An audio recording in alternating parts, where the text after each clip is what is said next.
Muy buenas tardes, ¿cómo le va a todos, todas, todes? Estamos comenzando un nuevo programa del Vuelo del Tigre. Acá les habla Walter Lescano desde el Planeta de los Monstruos, arrancando la aventura número 8 de esta misión que tenemos para tratar de entender qué pasa con la música y la literatura en esa erótica, en esa zona de encuentro, vinculación y quizá trascendencia.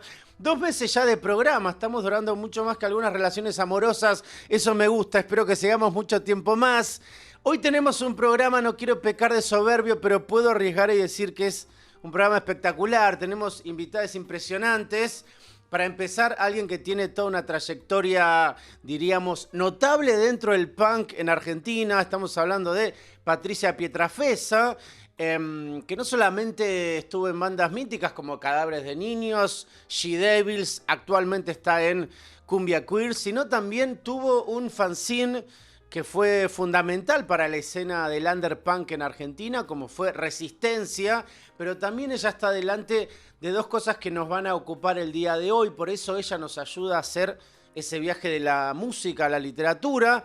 Está al frente de una editorial que se llama Alcohol y Fotocopias y también va a ser una nueva edición de la Feria del Libro Punk, así que ella va a estar en la primera parte del programa ayudándonos a entender un poco todo ese universo, ¿no?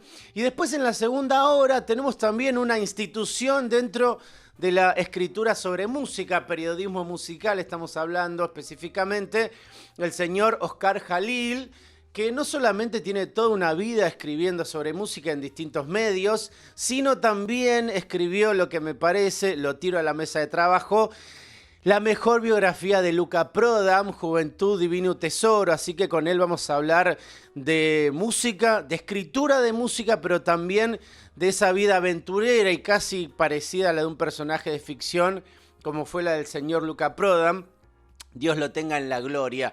Y vamos a arrancar esta primer parte del programa yendo de la música a la literatura, hablando de un artista que escribió, que no solamente tuvo en la música, obviamente, un recorrido fabuloso junto a Suárez y sus distintas bandas y su proyecto solista, sino también en la escritura. Estamos hablando de la señora Rosario Blefari. La tenemos acá en 2 libros. Uno es Las Reuniones, un libro de cuentos excelente, y otro es su último libro publicado, obviamente post-mortem, es El Diario de la Dispersión.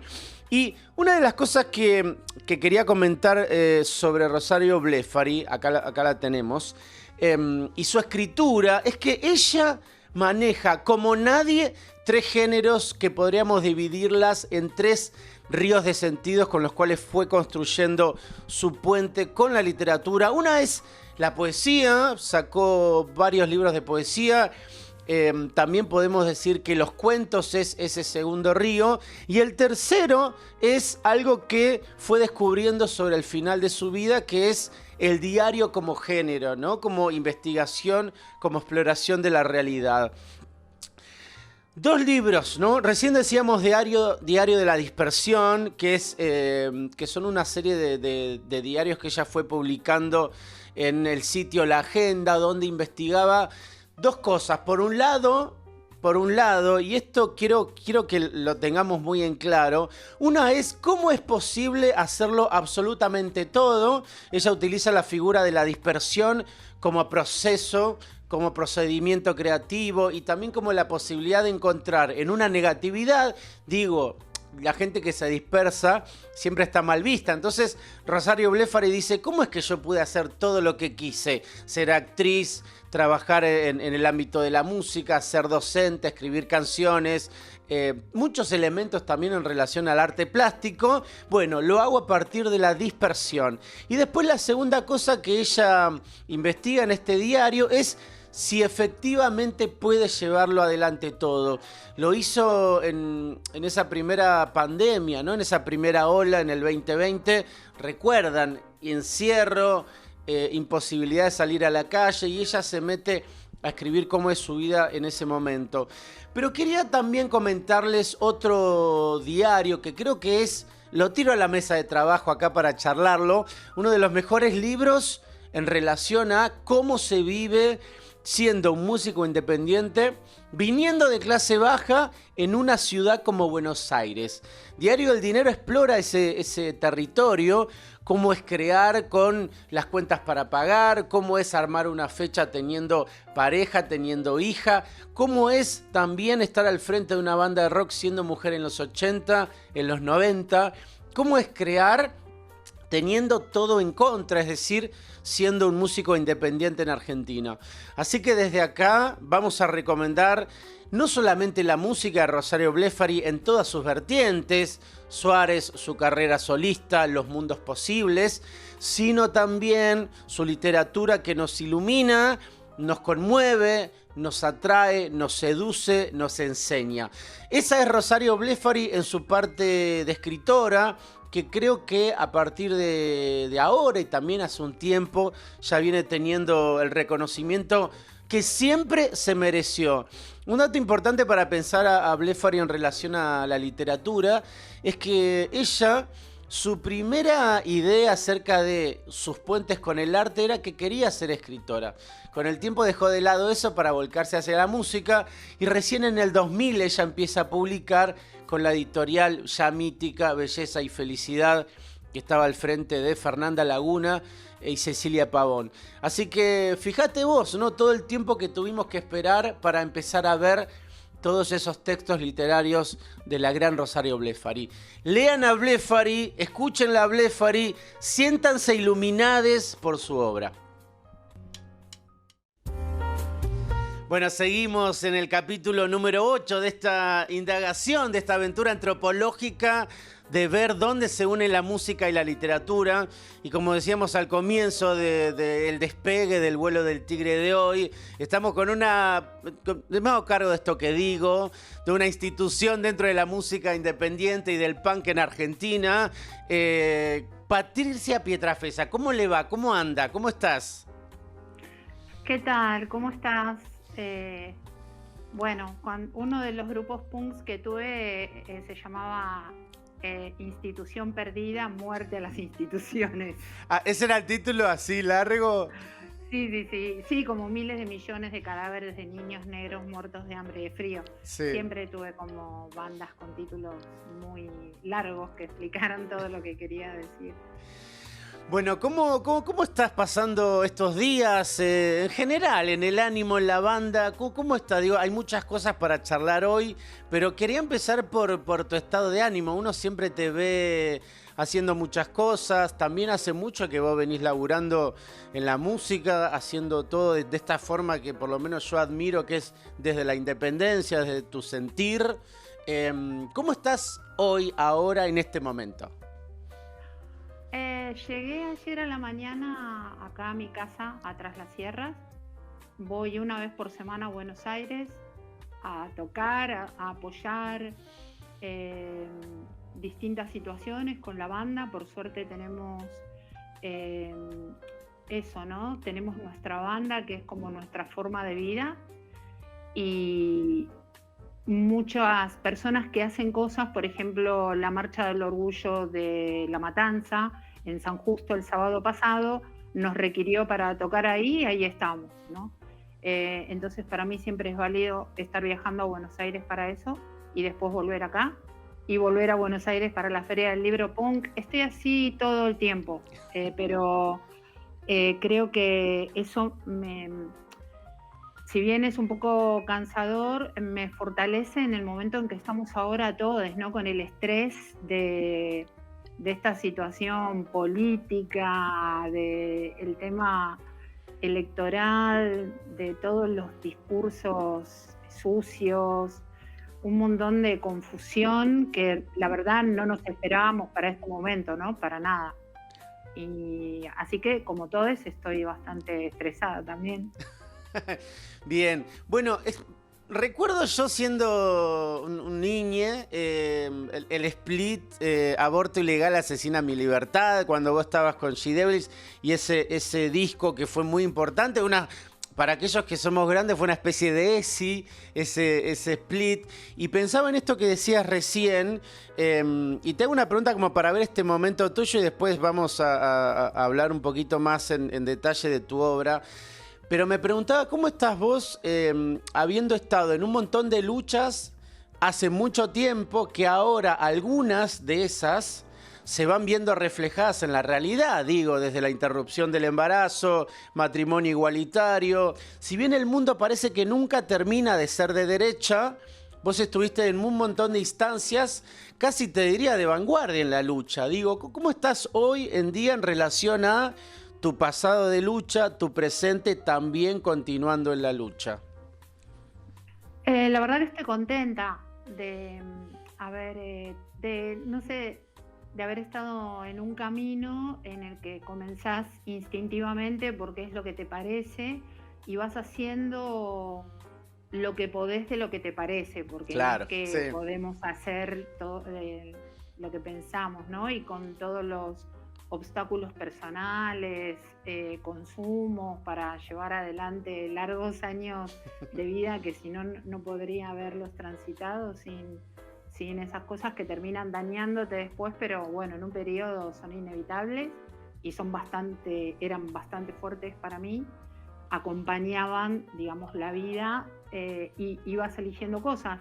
Previo a todo lo que mencionaste, qué sé yo, cuando recién era punk, estuve muy involucrada en la derogación de los edictos policiales. Total, Las total. manifestaciones por la derogación de los edictos policiales, muchas experiencias de cooperativas de bandas punks, todas cosas que, no sé, que iban apareciendo y que me parecían a mí que eran la forma en que me gustaría que fueran las cosas. Y es exactamente el mismo camino que sigo transitando ahora. Y entonces, al haber visto que muchas cosas que no pensé que iba a haber, por ejemplo, después de haberme peleado, que me hayan escupido, haber tirado el bajo desde el escenario para pegarle a un chabón que me estaba agrediendo, Claro. después de haberme agarrado a piñas en montones de recitales para defender mi espacio, Sí. después estar tocando ante una audiencia tan diversa, tan hermosa, muchas veces me quedo mirando y digo, qué increíble, no pensé que esto alguna vez iba a pasar. Y así todo lo demás, ¿no? Y nunca abandonar porque ya vemos que el monstruo ese que está siempre acechando está ahora encima nuestro, ¿no? Totalmente, ¿no? Qué lindo que existas, Pat, siendo una referente de lucha y de la música y de la independencia. Y en ese territorio de la independencia pienso en lo importante que fue para muchos de nosotros resistencia, y también te lo uno con Alcohol y Fotocopias ahora. El catálogo que estás armando es hermoso. Contanos un poquito esa vinculación tuya con pasión por el registro escrito y desembocar ahora en Alcohol y Fotocopias, que ya tiene su tiempo también, pero digo, lo tiro por ahí para los que recién están entrando y conociendo ese universo hermoso tuyo. Bueno, yo comencé en mitad de los 80, conocí el punk más o menos, es muy de este momento, hace 40 años, justamente cuando comenzó la democracia. Impresionante, sí. En ese mismo momento entré a la escena punk de Buenos Aires y lo primero que hice fue hacer un fanzine. Me pareció revelador.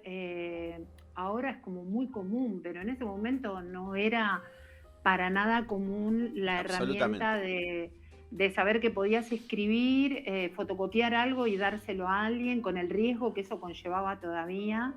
El material impreso era acarrear material impreso que no dijera algo que estuvieran de acuerdo a las autoridades, te llevaban detenida. ¿Sí? Es decir, sí, se consideraba material subversivo. Imagínate, un fanzine contra la policía. Directamente era como buscarte una detención segura, más allá de que la policía detenía sistemáticamente a toda la gente, mismo cuando comenzó la democracia, ¿no? Y ahí fue cuando comenzaron fuertemente todas las manifestaciones por la derogación de los edictos policiales. Pero bueno, ahí conocí lo que era un fanzine y me pareció increíble después de haber vivido la adolescencia en dictadura, saber que podías expresarte, claro, que había un movimiento como el punk.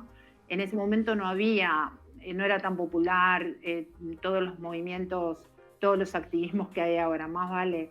Entonces el punk parecía como medio una salvación, ¿no? En medio de toda esa Claro. depresión y censura y muerte que había habido. Entonces, para personas así, no sé, como yo, calzaba mi personalidad justo en lo que leí que era el punk y en lo que leí que era un fanzine. Entonces, ahí comencé a escribir a mano, a hacer mi fanzine o a máquina, y bueno, fue un recorrido bastante largo que tuve con eso. Y Alcohol y Fotocopias ahí se une un poco con algún espíritu similar a esto que venís contando. Supongo que también tiene esta impronta de esta época, pero ¿qué cosas se sostienen? ¿Qué cosas fuiste sumando de lo que aprendiste en el camino? ¿Qué cosas fuiste desarrollando con Alcohol y Fotocopias? Lo primero es el nombre. El nombre Alcohol y Fotocopia surgió en la hiperinflación de Alfonsín. Yo no tenía dinero y era todavía activista punk hasta ahí fines de los 80, luego cambié, pero entonces siempre decía, solamente quiero dinero para comprar alcohol y hacer fotocopias. Entonces, Okay. Sí. en ese momento publiqué un fanzine que se llamaba Alcohol y Fotocopias. Hace 10 años, Carlitos Necro Boom Boom Kid me convenció y me incentivó a que compile todos los números de mi fanzine Resistencia en un libro, y entonces así comenzara mi editorial, porque él pensaba que yo tenía que tener una editorial, y bueno, así fue, y el nombre se me vino de inmediato, tiene que ser Alcohol y Fotocopias, porque si bien ya no soy alcohólica y no sé, tal vez sí, pero mentalmente no puedo hacer ni hago más esos consumos, y tampoco hago tantas fotocopias, creo que es como un modo de ver las cosas, ¿no? Y es un modo editorial también para mí. Y entonces la editorial termina, estamos a 10 años de la existencia de Alcohol y Fotocopias, en la cual se fue perfilando sola a que nos especialicemos en temas de la subcultura de Buenos Aires, de la postdictadura. Entonces ya tenemos varios compilados de fanzines, un libro como Ninguna línea recta, políticas sexuales y contracultura punk de 1984 a 2006. Librazo. Como libros que van contando nuestra historia, ¿no? Y ahora estoy trabajando en un compilado del primer fanzine punk de Argentina, que fue Vaselina, y sigo bien con esa línea, como exprimir al máximo todos esos registros para contar esas historias bien raras, confusas, y bueno, por medio de las imágenes de la época y luego artículos y un índice muy analítico, contar todo lo que puedo a través de esas páginas, ¿no? Que en un momento eran un fanzine. Y eso. Tremendo, tremendo. 10 años ya de Alcohol y Fotocopias. Compren los libros cuando vean el sello de Alcohol y Fotocopias, porque la verdad que son libros que, como decís vos, aún hoy, donde pareciera que Internet ha corrido los bordes entre lo real y lo que existe, todavía hay muchísima información que falta conocer, y es algo un poco que uno descubre con tus libros. O sea, no todo está en Internet, niñez. O sea, sépanlo. No, primero que no todo está en Internet, y además que lo que vengo viendo últimamente es que por más que estuviera todo en Internet, la mayoría de las personas parecen ver las cosas, videos de gatitos nada más en Internet. Tipo, no sé, por ahí hay miles de informaciones, pero nadie las busca. No, sigue habiendo muchísima gente de generaciones actuales, de todo tipo de edades, que les sigue interesando. Es como hace también 40 años, no todo el mundo le interesaba el punk, ni a no todo el mundo le interesaban las rebeliones, la historia. Siempre son como grupos de personas que siempre van a existir. Creo que nos interesa rascar ahí en las raíces de dónde proviene también un camino, porque no somos ni los primeros ni los últimos. Sí. Es todo un armado de un camino crítico, contrario, y está buenísimo saber el pasado porque te da herramientas para el presente y para, me parece, saber cómo otras personas se opusieron al sistema desde la música o no sé, tirando piedras en una plaza o como sea, eso me parece que te da mucho más impulso, ¿no? Y es como, bueno, es nuestra historia, nuestra contrahistoria.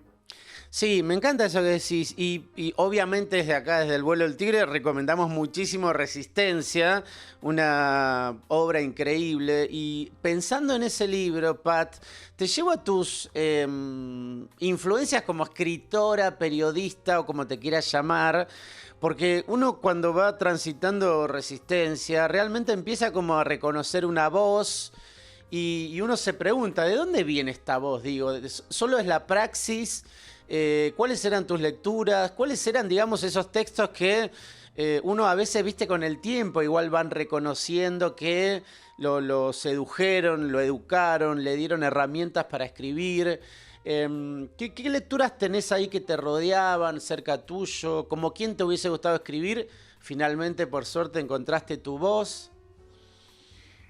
Mira, yo mayormente, digamos, no me reconozco en el escribir de esa forma. A lo sumo podría decir que lo que más me gustó siempre hacer fueron crónicas. Claro. Me gustaba muchísimo escribir crónicas de conciertos, porque no era nada más, tocó tal banda, tal No, estrella. no, La no, crónica claro. era, vino la policía, nos llevaron detenidos, acá conocí a tal, nunca terminó el recital. Es decir, la crónica del evento. Siempre eso fue lo que más me gustó. Y las primeras lecturas que tuve eran lo que podía, porque no tenía mucho acceso a literatura, y en eso también, y lo recalco, lo dije antes, pero lo quiero recalcar ahora, el punk lo que proveyó ahí en mitad de los 80, por lo menos en Buenos Aires, en Argentina, a personas con pocos medios, como era mi caso, era proveerte de nombres de bandas, nombres de escritores, nombres de libros que nombraban las personas en sus bandas. Entonces tomabas nota y los ibas a buscar a un lugar de libros usados, revistas, y esas eran mis primeras fuentes de información. Fueron revistas, artículos, muchas cosas, artículos sueltos que encontraba, ponerle en Expreso Imaginario, Claro. o cosas que caían a mis manos en inglés y las traducía. Y después, durante muchos años, lo que más me dediqué a leer fueron revistas que intercambiaba con personas de afuera, traducir material, traducir escritores y escritoras underground que no estaban traducidos al español. Hacía siempre como un puente de comunicación de cosas que me gustaban que otras personas supieran, ¿no? Esas son como mis fuentes básicas. No tenía como alguien como quien escribir. Lo que más me gusta realmente son las crónicas de sucesos, y muchos ligados no solamente, viste, una cosa aislada que pasa, sino un pequeño evento que puede llegar a tener como consecuencias enormes.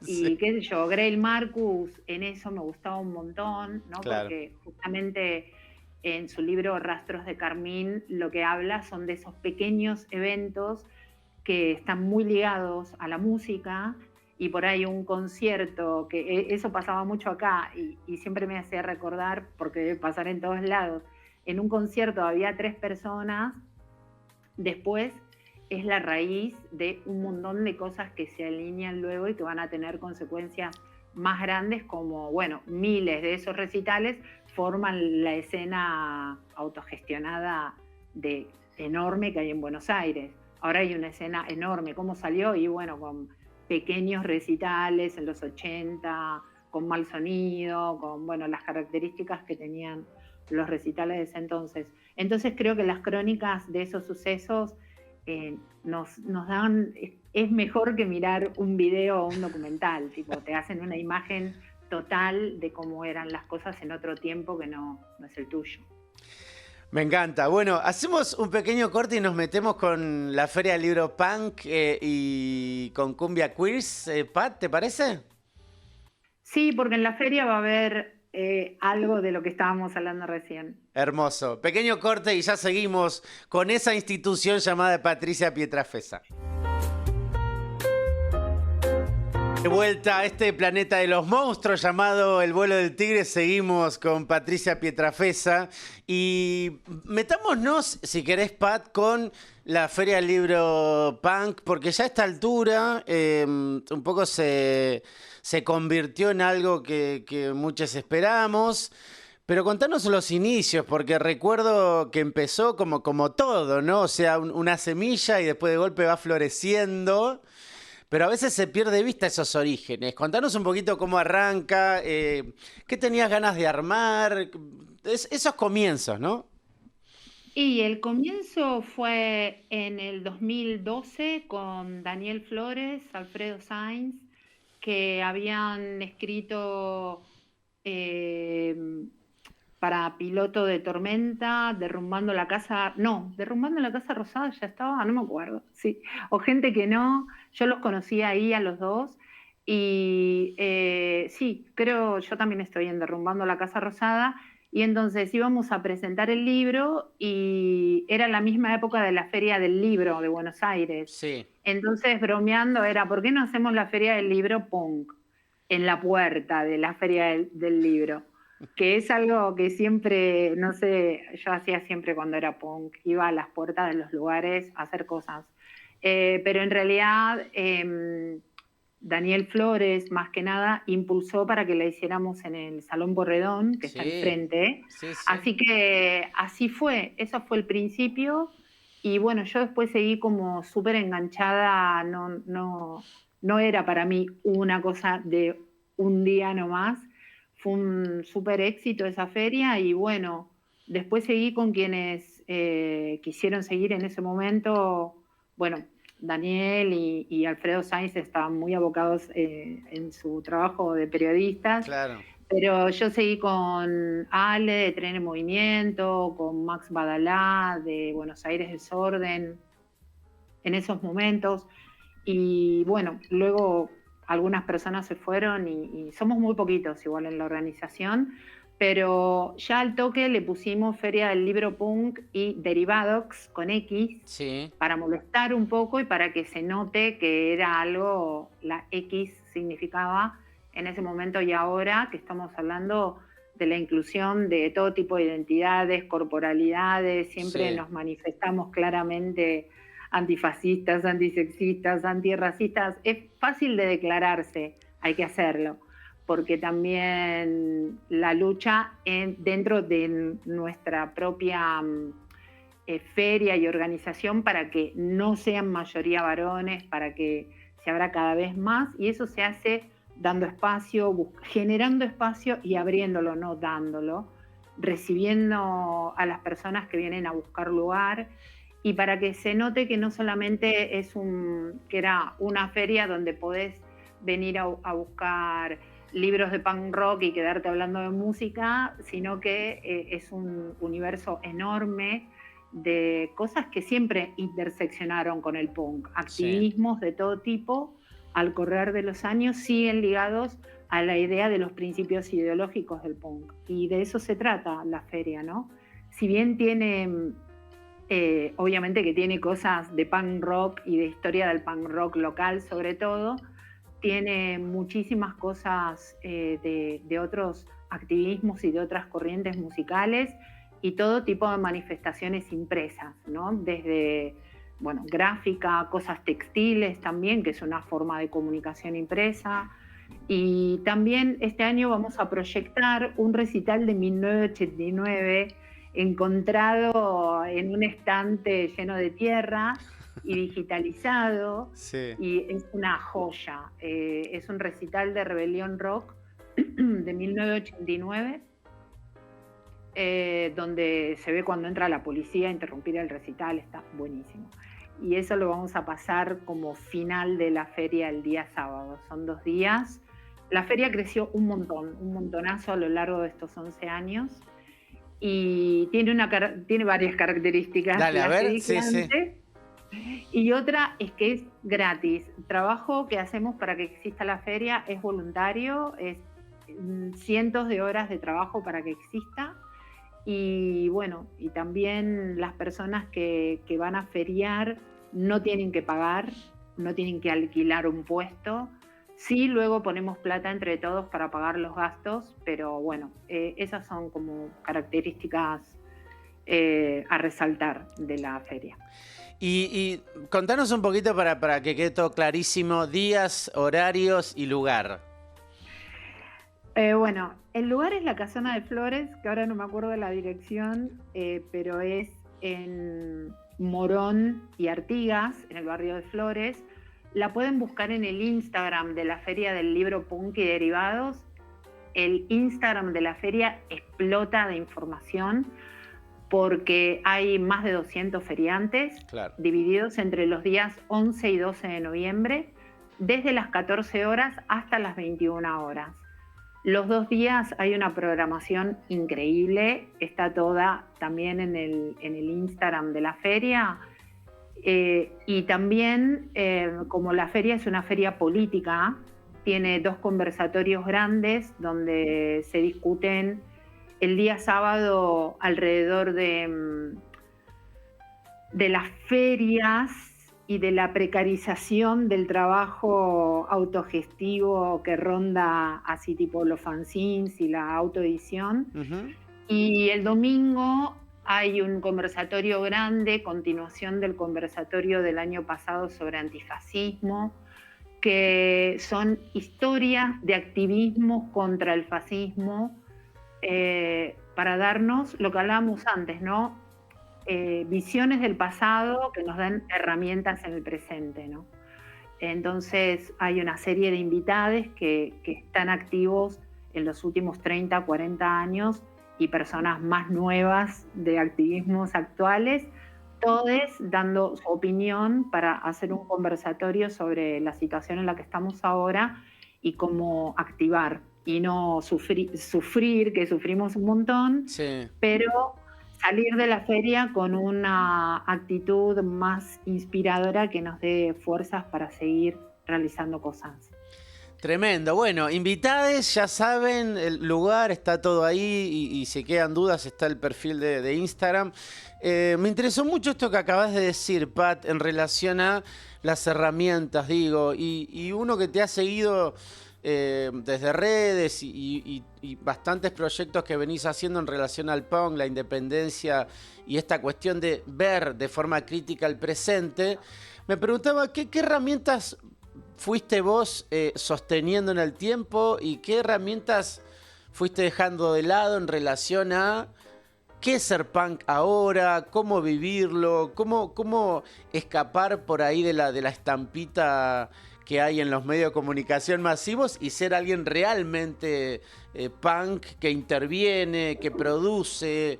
¿Qué cosas crees que te sirvieron? ¿Qué cosas dejaste de lado para seguir evolucionando? Primero que terminé en el punk en el año 1989. Me fui, digamos, esa es tu fecha, punk. Ok. Esa es mi fecha.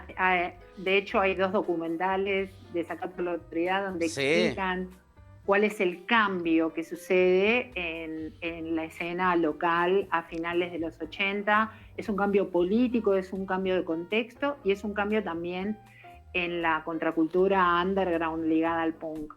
Yo siempre sostuve mi interés en la parte ética, estética, musical, y ya con el tiempo, digamos, y con mis bandas y con mi fanzine, que es más o menos todo lo mismo, siempre fue nuestro interés meternos en distintas discusiones y en distintas escenas, porque sinceramente me parece muy aburrido quedarse en la escena punk, ponele, ¿no? Entonces ya con She-Devils, transitando, no sé, con bandas como Fan People y lo que nombraste antes de ese disco y activismos que fuimos generando junto con la música, festivales de bandas de mujeres, como el Festival Veladona, que hicimos con She-Devils durante muchos años, hasta desembocar en Cumbia Queers y pum, no sé, explota todo, todo lo que siempre quise hacer, que era tener una banda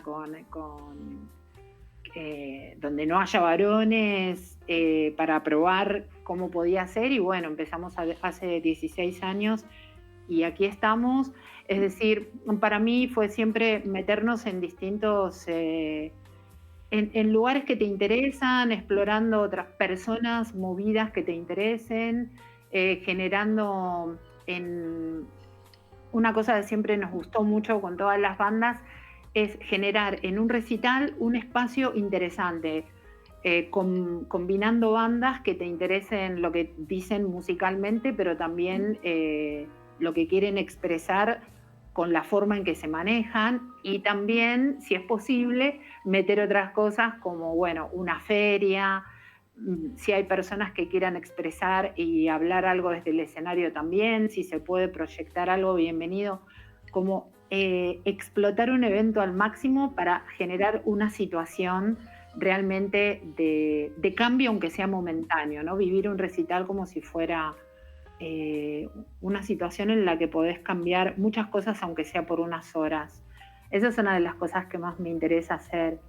Y bueno, creo que así, pero no levanto ninguna bandera de punk ni de nada, porque si bien creo que son muy válidos muchas de las ideas que tiró el punk como movimiento de cambio en la última parte del siglo pasado, hay otros movimientos que también tiraron ideas interesantes, y combinando un poco de cada una seguís adelante, ¿no? Con los feminismos, Sí. con el situacionismo, no sé, con un montón, con los anarquismos.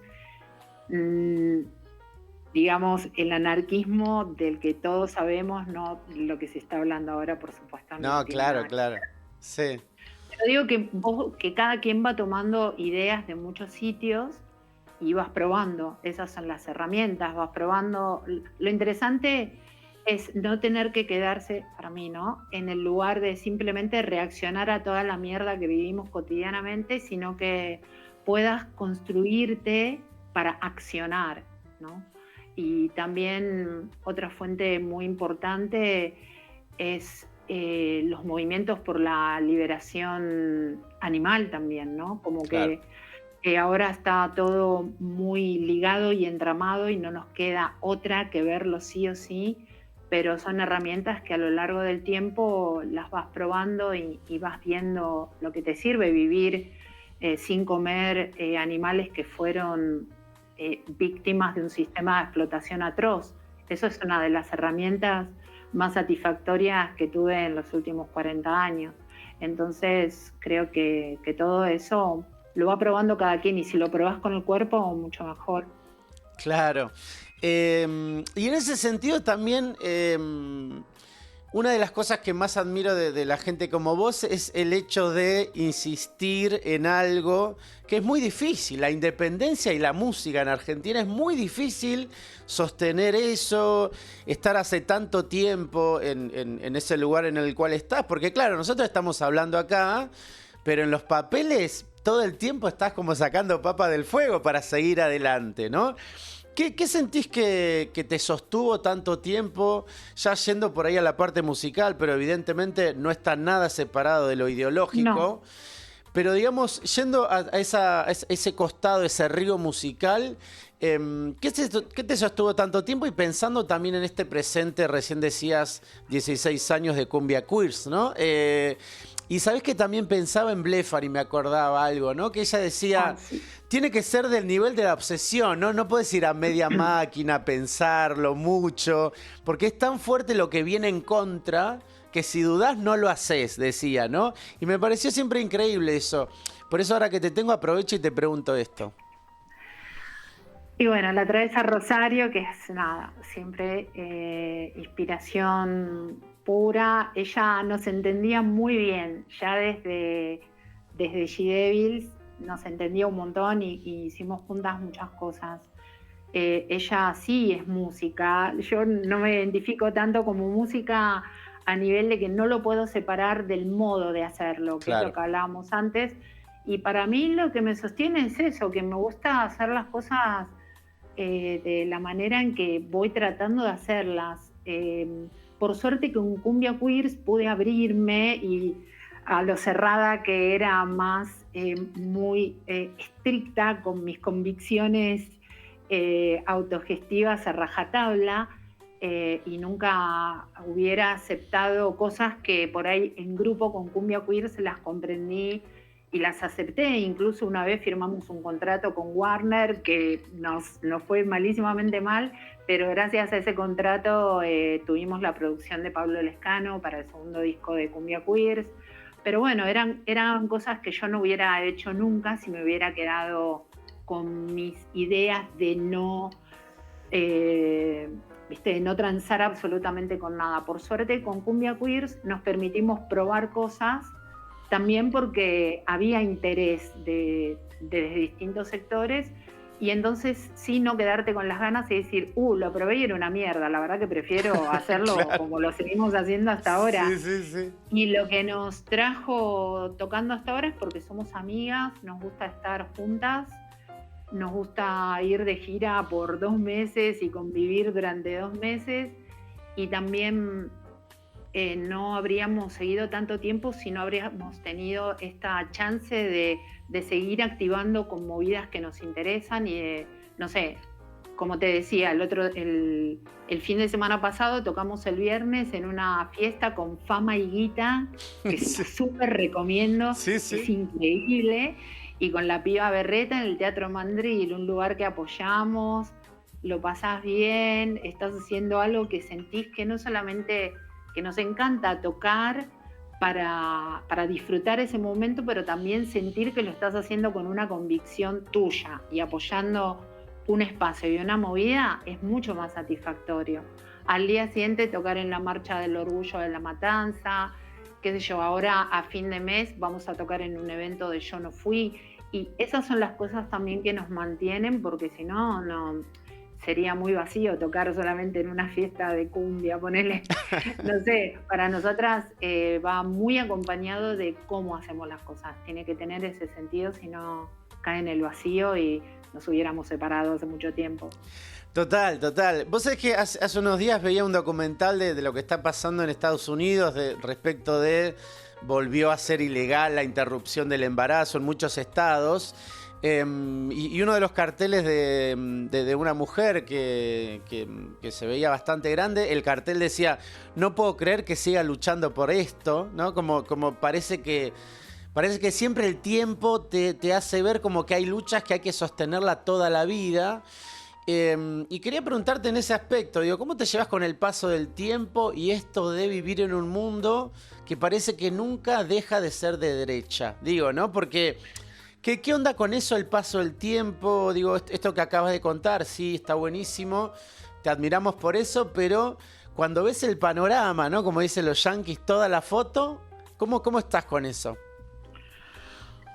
Y como decíamos antes, a veces te sentís abatida o confundida, pero yo, ponele, en todo este tiempo, con todo lo que está pasando, estoy súper metida en la organización de la Feria del Libro Punk, sí, y sé que ahí vamos a generar estos espacios de conversación, que viene gente de todo el país, que la del año pasado estuvo increíble y mucha gente estaba súper feliz con haber tenido un conversatorio enorme sobre estas cuestiones.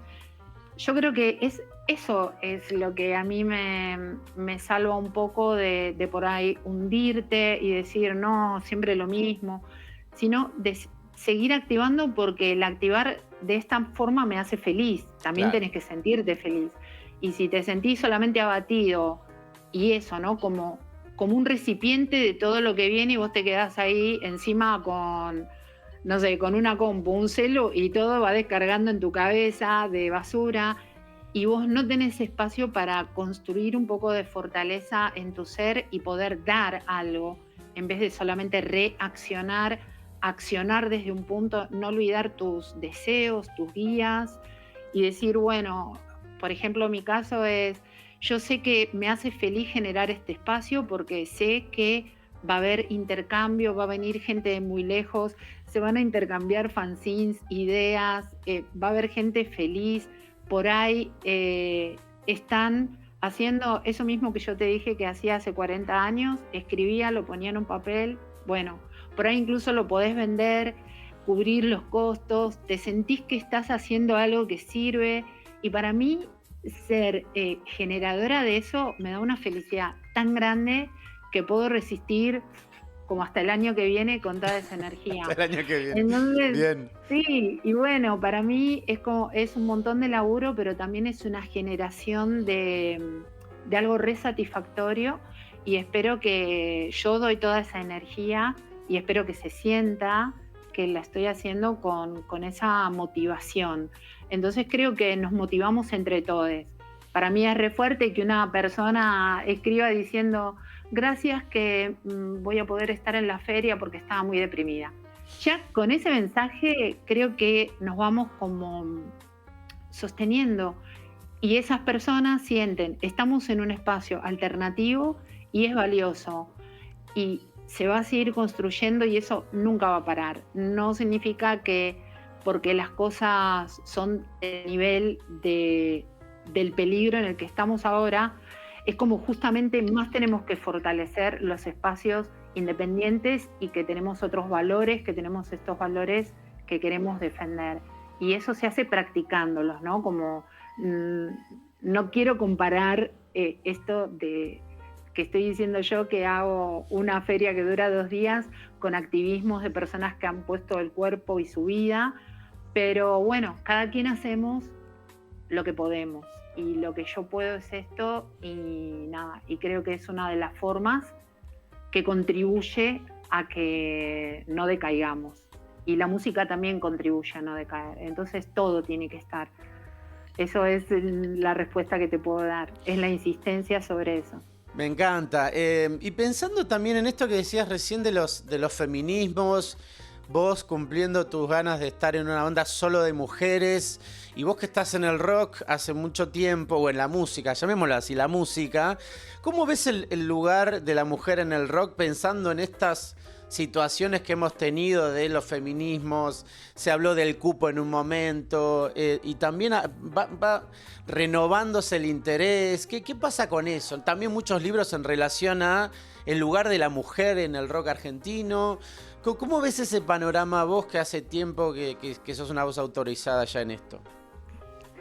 Primero, digo, para aclarar un poco, ponerle, yo dije banda de donde no hubiera varones, siempre toqué con varones, digamos, porque si no, no tocaba, porque no tenía con quién tocar. Claro. Pero las personas que están en mi banda no son todas mujeres, digamos, no es que todas en la banda, perdón, sí, es una banda de mujeres. Es una banda donde no hay varones. Y sí, qué sé yo, siempre fue un espacio. Antes le decíamos así, ¿no? Bandas de mujeres, porque bueno, eran las palabras que usábamos en ese momento, pero nos referíamos a todas las identidades que no tenían espacio, sí, y que encabezado por mujeres se fueron abriendo un poco, y por suerte ahora hay un montón de bandas súper diversas donde un montón de personas pueden tocar, pero eso se da mucho en Capital. Yo ahora estoy acá en Tras la Sierra, en mi casa, y mismo acá no es así, la mayoría de los que tocan son varones. Así que eso es una cosa que se practica bastante en Buenos Aires y en algunos lugares, pero yendo a otros territorios no es tan fácil. Entonces, si bien el cupo es una ley, o no sé si es una ley, es algo que hay que practicar. Lo que hablábamos antes, si vos pensás que tiene que haber, no puede ser, me parece aburridísimo ir a un recital y que todos los que tocan son varones, es como, sinceramente me voy del lugar porque no, me parece directamente aburrido. Entonces, si vos pensás que tiene que ser diferente, lo tenés que practicar. Si sos audiencia solamente, ir a decirle a los organizadores que traigan otras bandas, acercarte, involucrarte y, no sé, pasarle contacto de tus bandas. Creo que hay que meterse en todas partes, y desde lo pequeño estoy hablando yo, ¿no? Porque obviamente que los recitales grandes también en cierta forma han tenido que meter por el cupo determinadas bandas, no significa que la cabeza de los organizadores haya cambiado. Totalmente, sí. Falta un poco, ¿no? Para que cambie, pero igualmente obviamente es un avance, pero digamos que la ley sola por sí misma no lo hace. Y lo podés ver también lo que cuentan las personas que tocan, qué sé yo, en bandas de folclore. No sé, Total. Sí, en sí, todos sí. los ámbitos es muy complejo. Hacerse un espacio sigue siendo tan complejo como antes, pero bueno, hay un poco más de recursos. Hay que seguir metiéndose, porque creo también que desde lo pequeño siempre se va cambiando un poco más. Entonces, sea el lugar que sea que ocupes, siempre está bueno cuando algo te interesa activar, no solamente esperar que lo hagan los demás o que te lo diga una ley. Bueno, acabamos de escuchar a Patricia Pietrafesa. Recuerden, Feria del Libro Punk, Alcohol y Fotocopias, Cumbia Queers, Desacato a la Autoridad, Resistencia. Quien quiere llega al universo hermoso de Patricia Pietrafesa. Feliz de escucharte siempre. Estoy contentísimo que estés en este mundo, Pat. Gracias. Gracias a vos, a mí también me encanta mucho hablar con vos y siempre apoyaste desde el primer momento y bueno, también vos con toda la labor que haces, también feliz de que estés haciendo esto y bueno, que así sigamos todos sosteniendo estos espacios, los que tenemos. Muchísimas gracias. Gracias a vos. Aguante. Gracias. Seguimos. Segunda hora de nuestra indagación. En esta parte vamos a ir de la literatura hacia la música. Vamos a hablar en unos momentos nada más con el gran Oscar Jalil, periodista, escritor, responsable también de Radio Universidad de La Plata, así que estamos muy felices de poder hablar con él.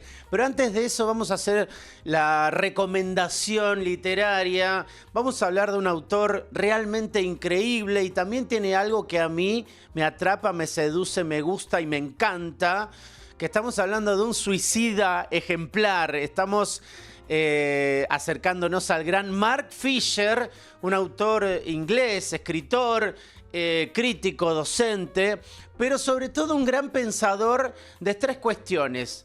¿Cómo afecta el capitalismo a la vida de nosotros? ¿Cómo eso impacta en la salud mental? Y cómo eso también nos permite ver, pensar y acercarnos a la música de otra manera, ¿sí?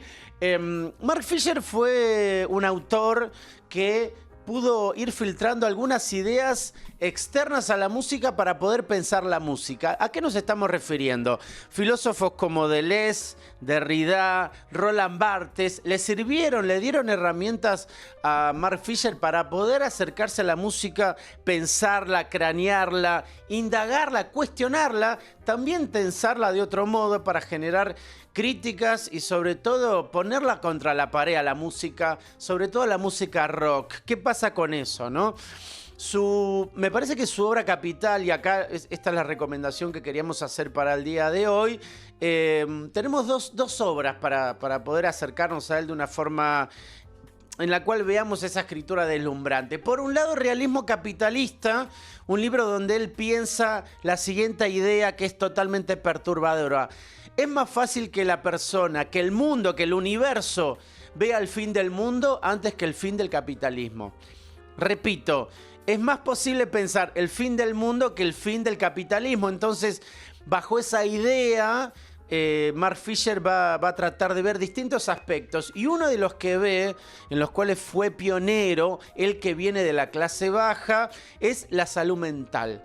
Obviamente eso fue lo que a él lo llevó a quitarse la vida, generando una conmoción en el mundo académico inglés, pero también dentro del periodismo de rock. Y después otro de los libros, otra de las obras que queremos recomendar desde acá, son tres, esa trilogía que se llama K-Punk, que son sus escritos en el blog que sostenía, pero también son sus intervenciones en algunos medios y sus entrevistas. Entonces, recuerden, Realismo Capitalista, K-Punk 1, 2 y 3. Estas dos obras se consiguen a partir de la publicación de la editorial Caja Negra, que fue quien introdujo a Mark Fisher en Argentina.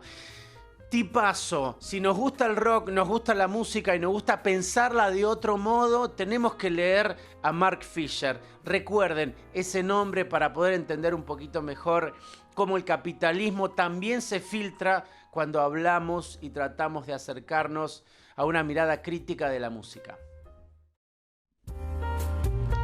Bueno, seguimos en el vuelo del tigre tratando de comprender, entender dónde se unen la música, la literatura.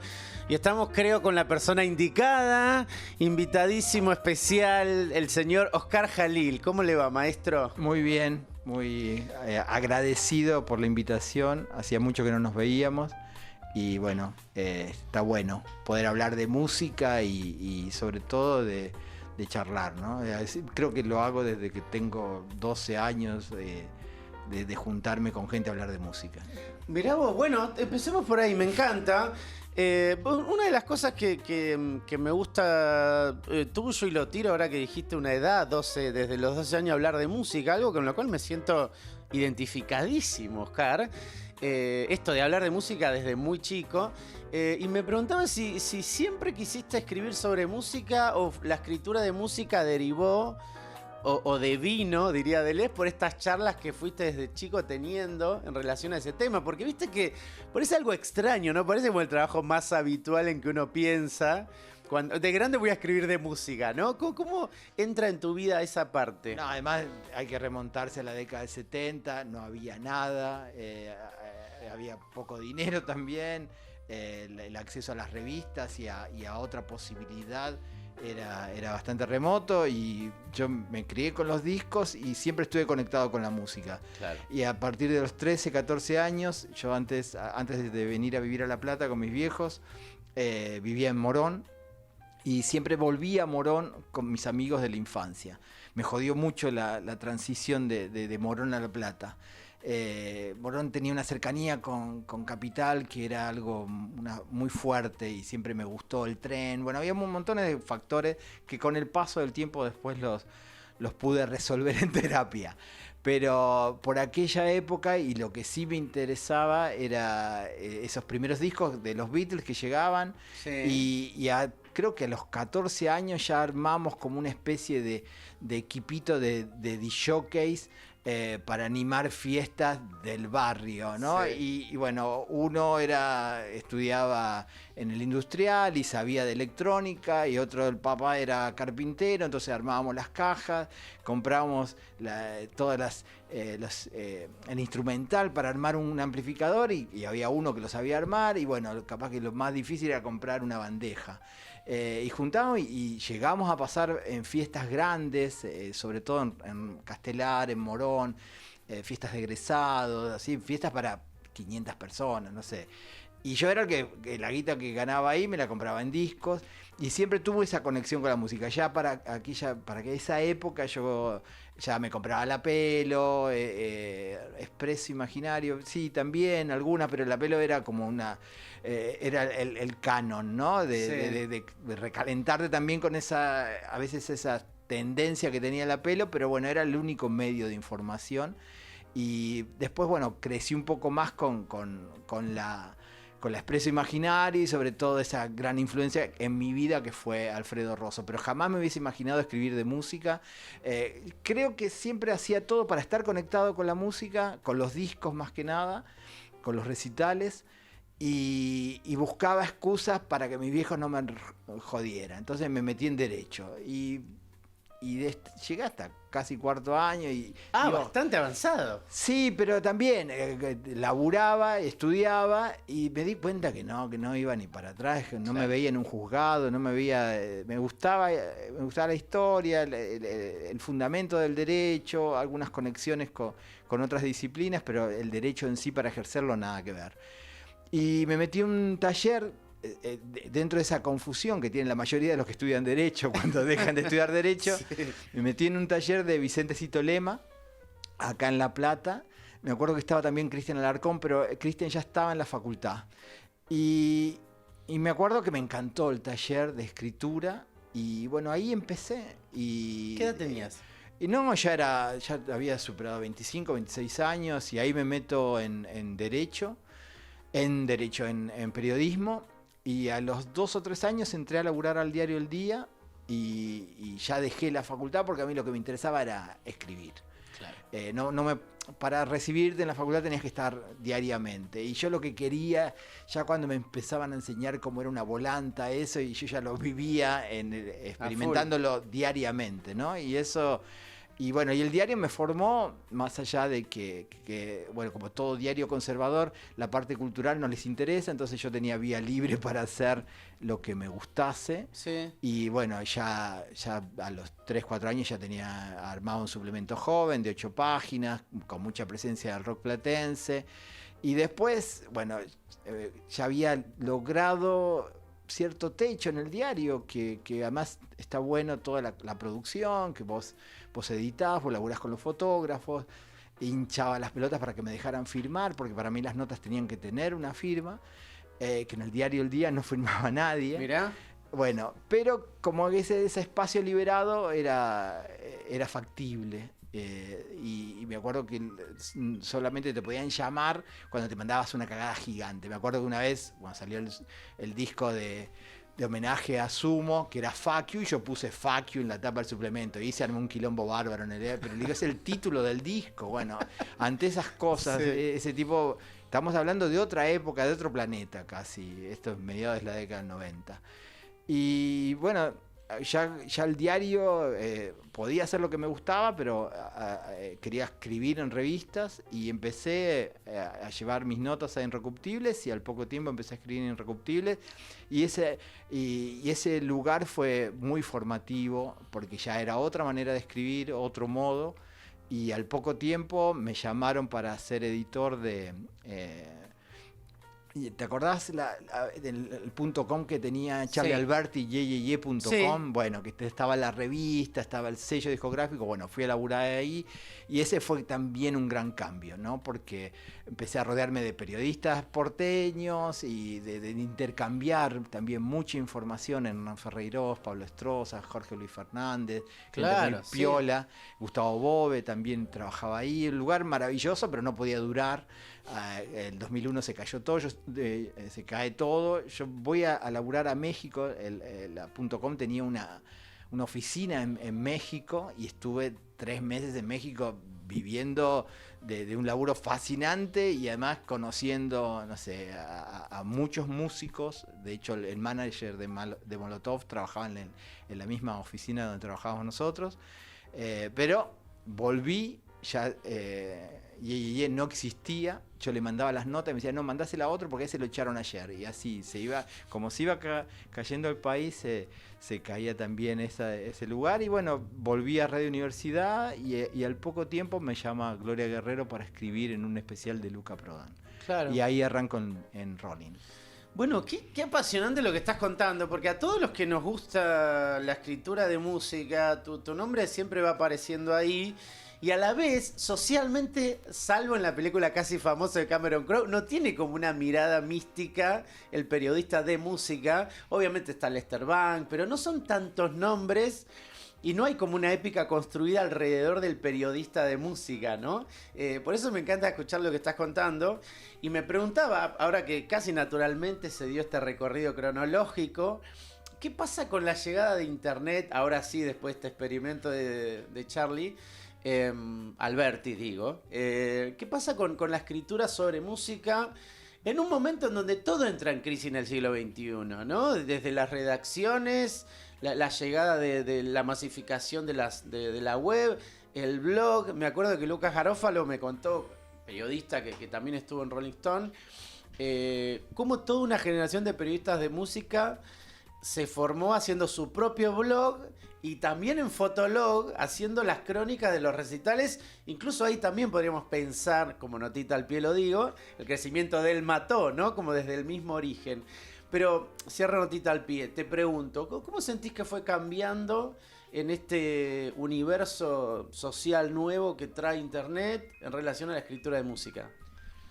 Es una herramienta que nadie puede desmerecer, y la conexión y la posibilidad de encontrar gente, y sobre todo, qué sé yo cada vez que escribo una nota leo todo sobre lo que hay de ese artista. Claro. Y para mí es como lo más importante. Y bueno, antes era mucho más difícil, ahora Internet facilita todo ese tipo de cuestiones.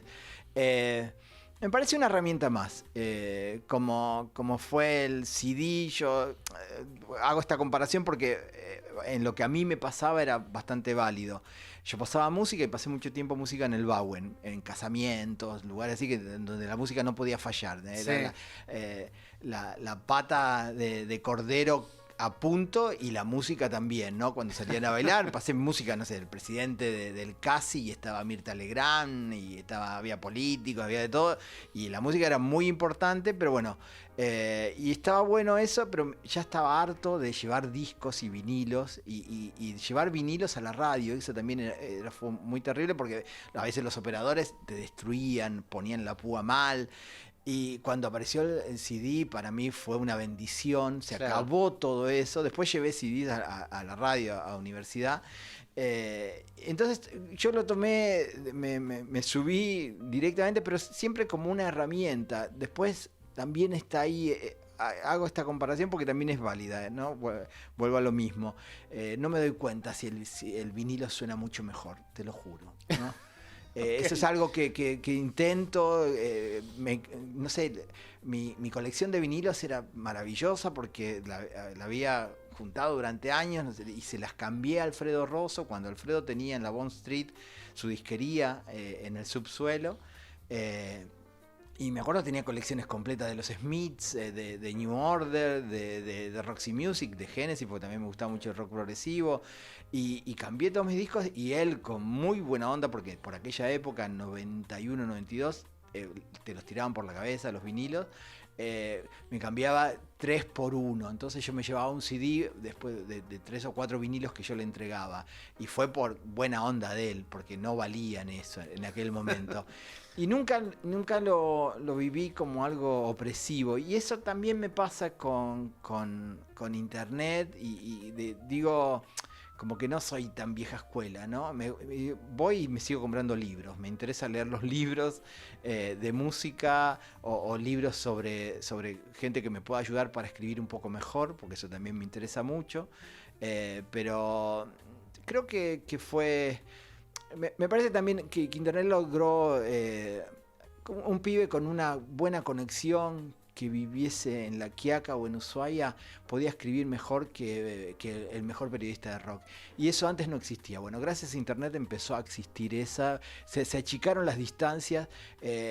Jamás te enterabas de alguna qué sé yo, anécdota de que algún músico había querido cagar a trompada a algún periodista, pero acá que los bardearan directamente en los fotologs o en lugares así al que escribía o decía tal cosa, eso me parecía que estaba bueno, ¿no? Que ya no era como una casta, odio la palabra casta, pero bueno, como ese lugar privilegiado de unos pocos, ¿no?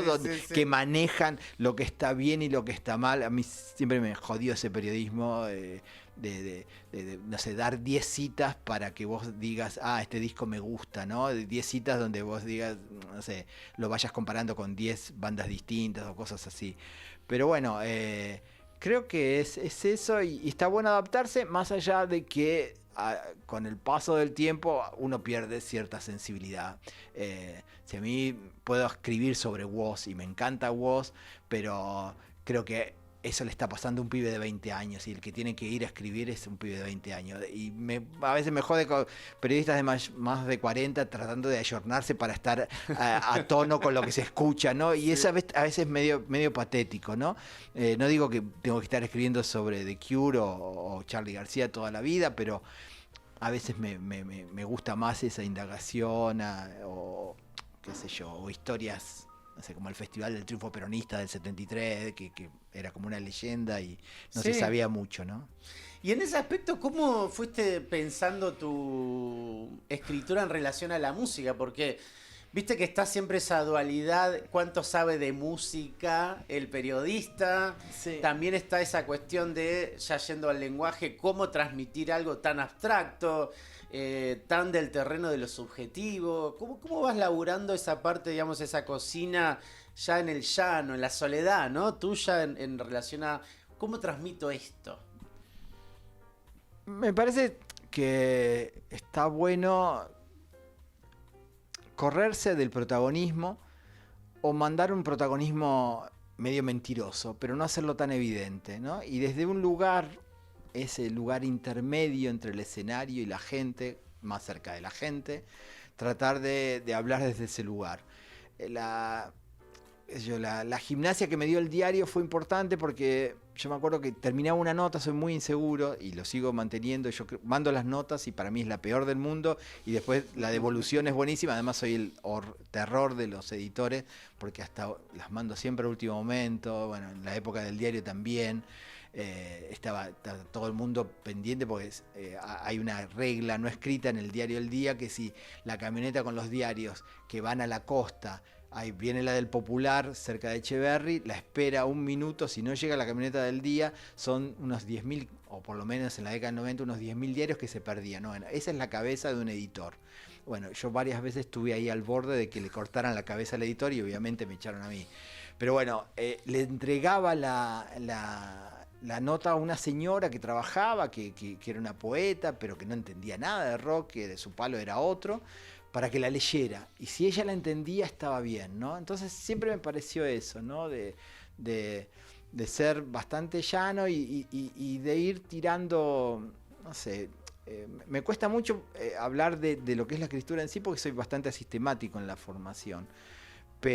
Y es un fluir que no sé de dónde viene y por dónde pasa. No sé, cuando me jodía mucho mi propia escritura, me metí en un taller de literario, pero para mejorar la escritura en la música, y con Gabriel Báñez. Y empecé a escribir... Gabriel Báñez. Sí, tremendo, sí. Él me publicó un cuento en el diario, me acuerdo que le había encantado. Los caniches de Perón se llama, bueno, cosa rarísima.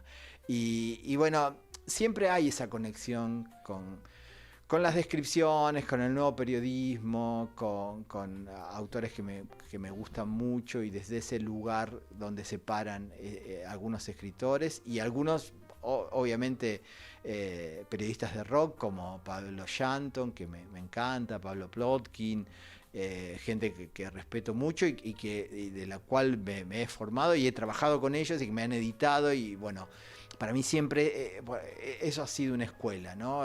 Yo creo que siempre la mejor visión la tiene el editor. Claro. Y mis notas las han mejorado. No tengo problema que me toquen cosas. Me parece una locura eso de algunos periodistas que odian que les toquen una coma o que les cambien algo. Obviamente no vas a cambiar una idea, pero por ese lado siempre creo que está bueno ese laburo compartido, ¿no? Y el libro de Luca lo escribí de esa manera con mi editor Nico Migueles, que en un momento yo estaba muy mal porque tenía 80 entrevistas y no sabía por dónde empezar el libro. Y me dice, le digo, che, ¿cómo devuelven el adelanto? Que tengo que devolver el adelanto. Ya estaba pensando en devolver. Me dice, no, boludo. Y me dio un nombre, lo va a escribir otro en 2 semanas y va a ser una cagada. Dale, vamos para adelante. Bueno, ese estímulo funcionó mucho en mí y bueno, era laburar de 7 a 3, 4 de la tarde todos los días, y yo le mandaba y él me devolvía y fue un laburo compartido y de mucho estímulo, de medio como cuando jugás al fútbol, que viste que hay uno que tira buena onda, dale que llegás, dale que ves. Sí. Bueno, yo funcionaba así jugando al fútbol y bueno, en la escritura también. ¡Qué grande! Digo, estos son los lujos que nos podemos dar en el vuelo del tigre. Saber cómo alguien escribe sobre música, algo tan increíblemente personal, pero que genera una conexión con nosotros. Ya seguimos con el maestro y nos acaba de dar el pie. Ahora obviamente vamos a hablar de Luca, pero de otras cosas, pero me encantó conocer esta historia. Bueno, en este segundo momento del programa, en donde hacemos el viaje de la literatura hacia la música, estamos con un grosso total, el señor Oscar Jalil, y estábamos charlando un poco de cómo era escribir sobre música, o por lo menos la relación que vos tenés, maestro, con la escritura de tus textos. Pero vayamos a, si te parece, ya que nos diste el pie hace un ratito, al libro de Luca, ¿no? Esto que contabas recién. Lo tiro a la mesa de trabajo, una opinión. Es para mí la mejor biografía de Lucas. Hubo unos intentos antes, pero esto me hago cargo yo. No quiero que discutamos eso, porque te debe dar mucha vergüenza también. Pero sí lo que me quiero meter es ¿Cómo fue, digamos, pensar el libro en relación a...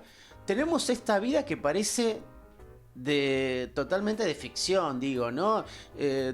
Aquellos que vimos la película de Spinoza vimos esto de los recorridos, los exilios, las muertes, las peleas familiares. Parece una obra shakespeariana.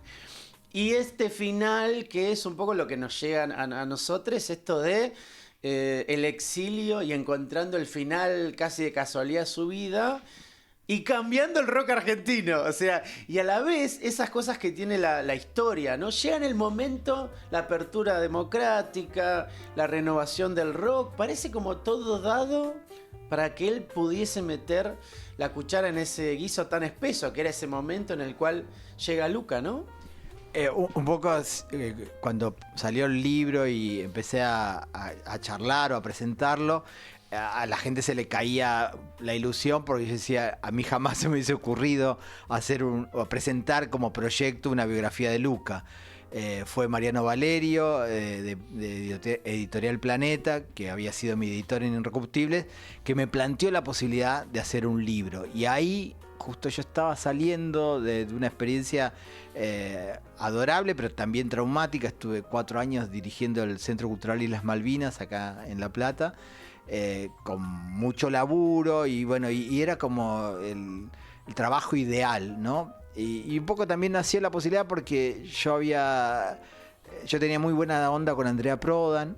Incluso lo llevé a Radio Universidad para que hiciera su programa Metiendo Púa, traía los vinilos de Luca, la gente iba y se sacaba fotos con los vinilos, cosas así, y bueno, y a partir de ahí empecé a armar una idea de libro con lo que yo sabía hacer. Yo suponía que eran hacer notas de tapa de tipo Rolling, de 30.000 caracteres cada capítulo, y a partir de ahí iba a llegar. Empecé a sumar entrevistas y llegué a casi 90 entrevistas. Para mí era fundamental que hablara los más cercanos. Sin Andrea y sin Timmy McCarr para mí no había libros. Si alguno de ellos dos me decía que no, yo iba a desistir. Los músicos de la banda obviamente sí eran fundamentales. Germán Dafungio para mí era fundamental. Y también sus novias, sus amigos, sus amigas, mucha gente de ese momento me interesaba. Para mí la única manera de entender a Sumo o a Luca en la Argentina era contextualizando, así que ese momento era ideal. Y se empezó a formar un guión imposible porque yo había visto a Sumo, me encantaba Sumo, era fanático, pero a partir de todos los testimonios se armó otro personaje. Y a mí me interesaba bajar un poco el mito. Y a partir de frases como lo resolví en la intro del libro, juro que nunca tomé una ginebra con Luca Prodan, yo ya me ubicaba en un lugar. Bueno, y ese era el lugar que me imaginaba.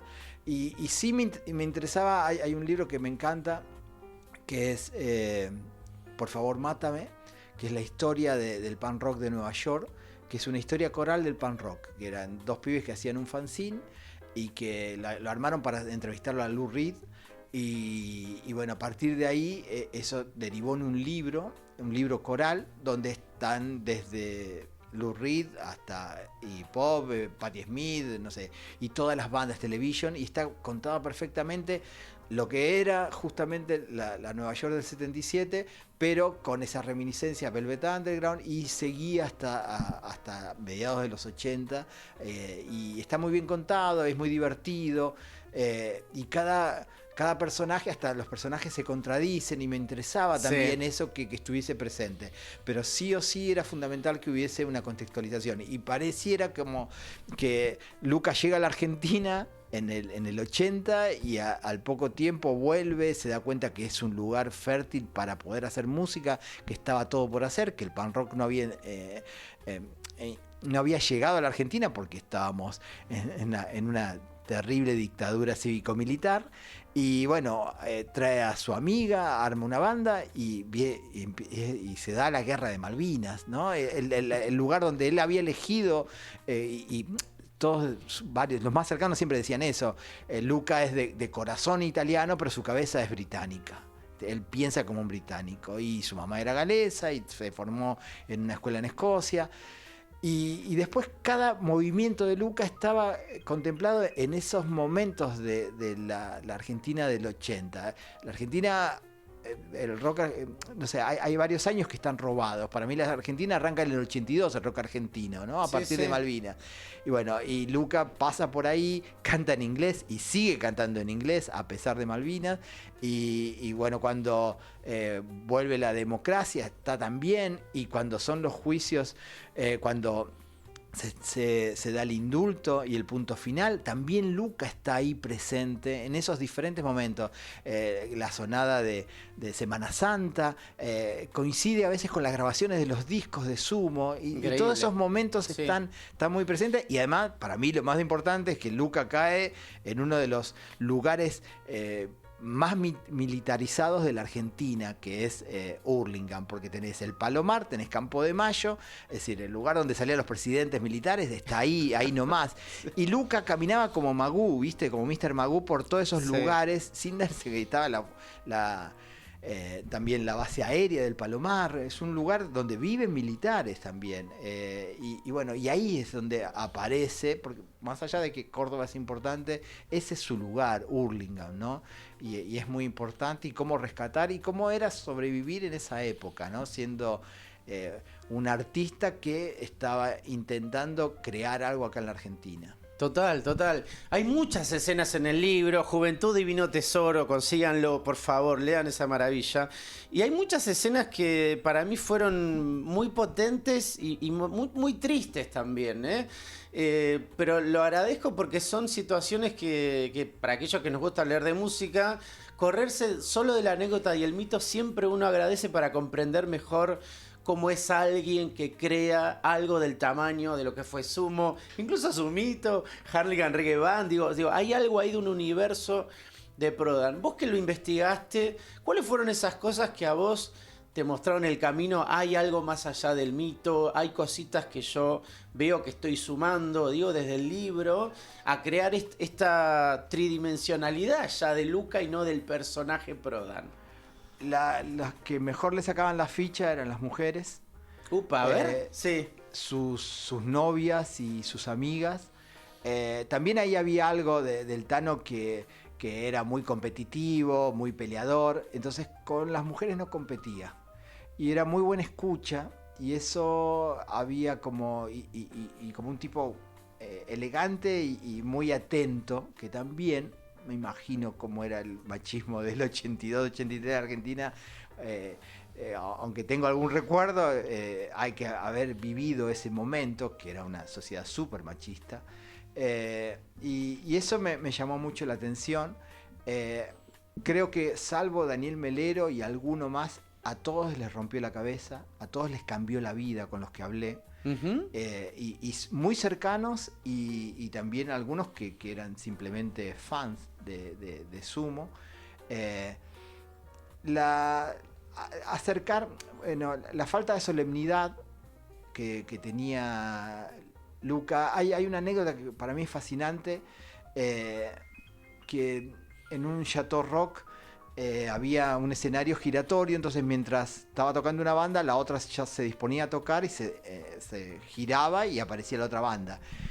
Y creo que no sé qué banda era, no sé si Los Enanitos Verdes u otro grupo. Y era una banda de los 80, lo más bien. Y después aparecía Sumo, que parecían piratas del asfalto, como estaban vestidos, como, viste, como que iban como disfrazados de operarios de Segva, y que iban a afanar a algún lugar. Además, como que había esa cosa, no sé, delictiva, no sé, había como algo ahí muy fuerte de esa antimagen, ¿no? Y esa falta de solemnidad. Y me acuerdo que en ese Chateau Rock a Pedro Aznar se le rompió el afinador y no tocó.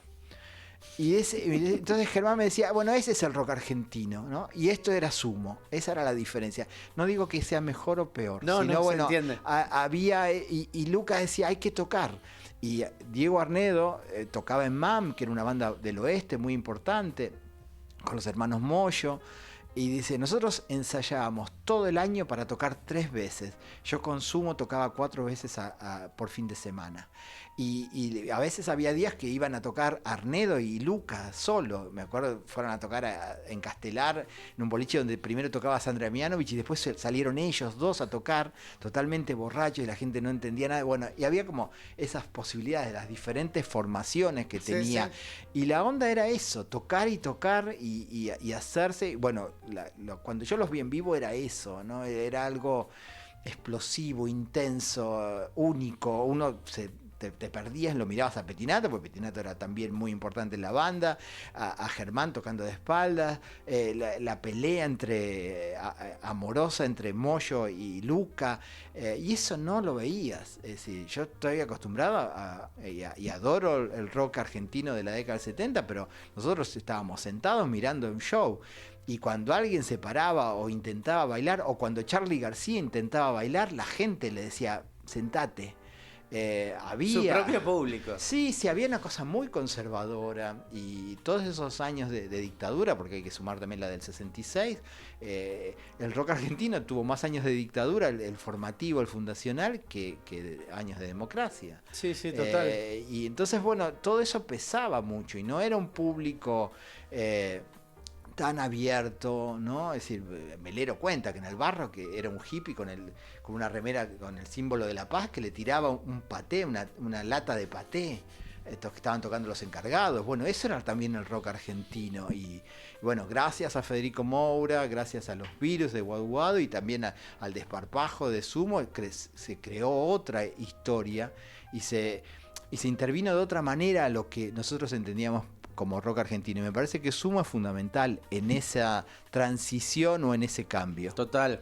Y además también está esta ilusión que, bueno, por ahí un poco se sostiene y a la vez se rompe en el libro, que es que como que Luca trae el post-punk en la valija, ¿no? Y que un poco y trae desde nombres como Van der Graaf Generator hasta otros nombres más, los tira acá y pareciera, ¿no? Como que también empiezan a florecer.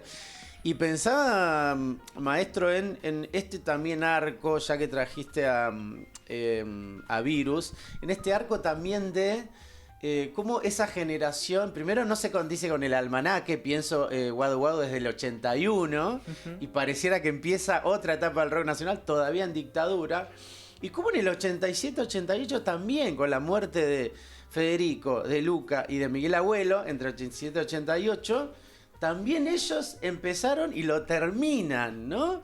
¿Hay algo de eso? ¿No hay algo? ¿Qué mirada tenés como de ese pasaje que increíblemente los 80 terminan antes de que terminen los 80? Y arrancan en el 82 y terminan en el 88 con la muerte de Federico Moura, ¿no? El Mick. La idea, bueno, esa como que es, y está claro, ¿no? Arranca un poquito antes del regreso de la democracia y termina, bueno, con la muerte de Federico. Me parece que como esos años de destape, de pelear contra la censura, contra el aparato represivo que estaba intacto, porque la policía seguía metiendo en cana a la gente. Eso es increíble, eso es increíble. Sí. Y bueno, y también con esa posibilidad de la diversión, ¿no? Tanto los Twists como Virus intervinieron en esa posibilidad de que te podías divertir, ¿no? Y estabas diciendo cosas terribles en las canciones y que no era música pasatista. Hay que investigar el periodismo de rock de esa época, el periodismo más elevado o reconocido o admirado, la mirada que tenía sobre eso. El propio Charly García, el Clicks Modernos, para mí es uno de los 3 mejores discos de la historia del rock argentino, fue rechazado y era 4 lunas lleno en diciembre del 83, justo ahí en el regreso de la democracia, y era gente que estaba molesta porque había una máquina de ritmo, ¿no? Entonces también eso, todas esas cosas me parece que juegan mucho en en la valentía y en cagarse un poco en todo que tenían artistas como García, como Luca, como Federico, como Pipo Chipolati, como Cerati. Había como una intención y esa cosa sin red, ¿no? De, bueno, no sabemos. Y también vendían muchísimos discos y obviamente esas regalías nunca se veían, ¿no? También el afano de las discográficas, la actitud de las discográficas, bueno, era como solos contra todo, ¿no? Y contra una sociedad que supuestamente era el público adepto, pero que al mismo tiempo era como un fuego amigo. Y buena parte del rock nacional se consolidó con ese fuego amigo, ¿no? Es bastante terrible. Qué loco. Decía Calamaro, hay solo una cosa mejor que hacer música y es hablar de música. Lo estamos viviendo con el maestro Oscar Jalil. Y sabes que cuando uno piensa en los 80, digamos, en esta imagen quizás, decía Freud, esta imagen cristalizada, no siempre se pone a los redondos ahí, ¿no? Por más que tienen Gulp y Octubre, que son dos discazos y obras maestras. Pero pensaba que quizás esa herencia ricotera o ese recorrido fue más pregnante en los 90. Lo tiro como pregunta, ¿eh? Y te llevo también a este presente del Indio solista después de la separación. Y recuerdo a Bizarrap haciendo un sampler ahí en un show con Jijiji, ¿no? O sea, como los redondos, y ahí tomando esa posta que quizá o no sé... Vos me dirás, o esa orfandad que deja Sumo cuando muere Luca, llega hasta el día de hoy, ese recorrido ricotero más allá de la separación, ¿no? ¿Cómo ves esa especie de aventura increíble que fueron los redondos, que es hasta el día de hoy el Indio? Cada tuit de él parece místico, ¿no? Parece bajar del monte Sinaí con alguna verdad. Sí, ¿Cómo ves eso? Y pensándote como platense también. Un Mahoma pelado, ¿no? que llega desde el monte Sinaí. Bueno, más allá de eso, yo conozco... bueno, acá en La Plata se sabe, yo laburo en Radio Universidad, y ahí hay varios ex redondos. El Mono Cohen, Rocambole, que para mí es el gran hacedor, es el cuarto redondo. El imaginario, sí. Todos esos tatuajes son de él. El Mono quería conquistar el mundo y lo empezó su labor cuando, no sé, la noche de los bastones largos, cuando echan a los profesores de la universidad, a muchos catedráticos que se van del país. Bueno, el Mono forma con un grupo de estudiantes, en aquella época era Escuela de Bellas Artes, una universidad paralela, y contratan a esos profesores que los habían echado en un club. Y de ahí a la vida en comunidad había solo un paso. Claro. La gente los ayudaba, les daba las verdulerías, las carnicerías, les daban comida, bueno, y ahí empezaron a trabajar.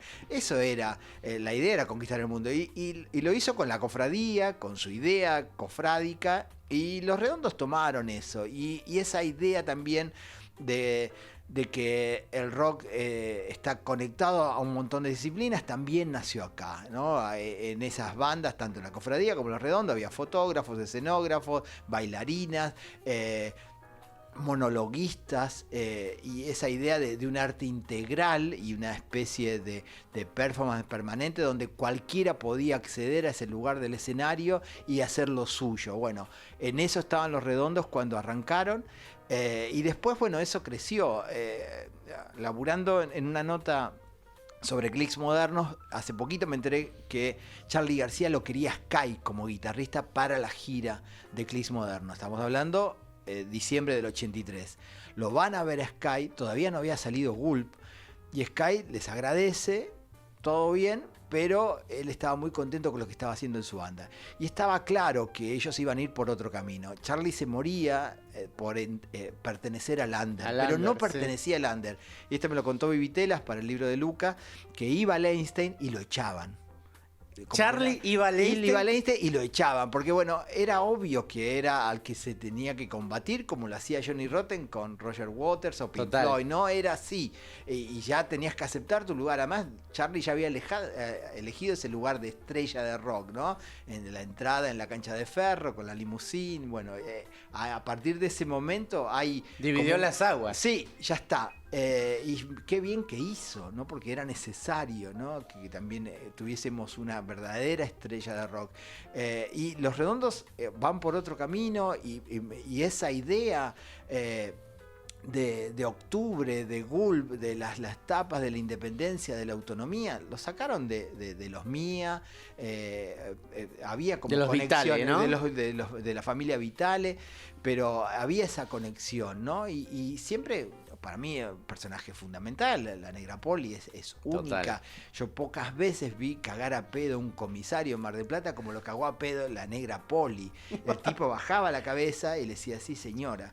Y esa, no sé, hay como una cosa heroica y una mística que a veces, qué sé yo, a mí adoro la política, me interesa la política, pero a veces como que necesitaría un poco más de ese heroísmo en la política, ¿no? Sí, sí, sí. De esa coherencia, ¿no? Y esa búsqueda de gloria, ¿no? Claro, Honesta, sí, esa sí. gloria que es a cambio de nada, porque... Totalmente de acuerdo.